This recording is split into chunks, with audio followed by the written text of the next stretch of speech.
রায়গঞ্জ শহরের বাইরে পুরনো রেল ব্রিজটি দিনের বেলাতেই ভয় ধরায়, আর রাতে সেখানে কেউ প্রায় যেতেই চায় না। শীতের এক রাতে বন্ধুদের চ্যালেঞ্জে রণজিৎ সাহস করে ব্রিজে হাঁটতে শুরু করলো। চারদিকে কুয়াশা, শুধু দূরে ট্রেনের হুইসেলের শব্দ শোনা যাচ্ছিল। সে হঠাৎ লক্ষ্য করলো ব্রিজটির মাঝখানে একটা মানুষ দাঁড়িয়ে আছে, মাথা নত, হাতে লণ্ঠন। রণজিৎ ডাকতে গিয়েও থেমে গেল, কারণ লোকটির পা মাটিতে ছুঁয়ে নেই। ভেসে ভেসে এগোতে থাকলো তার দিকে।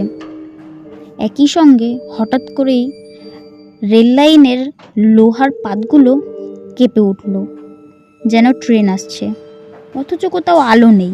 রণজিৎ দৌড়াতে গিয়ে দেখলো চারদিক বন্ধ, শুধু নদীর নিচে কালো জল গর্জন করছে। সেই ছায়ামূর্তি লণ্ঠন তুলে ধরতেই দেখা গেল তার মুখ নেই, এবং সে অনুভব করছিল এক অজানা শক্তি রণজিৎকে ব্রিজ থেকে ঠেলে ফেলার চেষ্টা করছিল। শেষ মুহূর্তে সে প্রাণপণে দৌড়ে ব্রিজের মাথায় পৌঁছে অজ্ঞান হয়ে পড়ে। পরদিন সকালে স্থানীয়রা তাদের জানায়, বহু বছর আগে এই ব্রিজে এক গার্ড ট্রেন দুর্ঘটনায় মারা গিয়েছিল, আর তারপর থেকেই সেই ব্রিজে প্রতি রাতে এইরকম ভয়ঙ্কর জিনিস ঘটতে থাকে।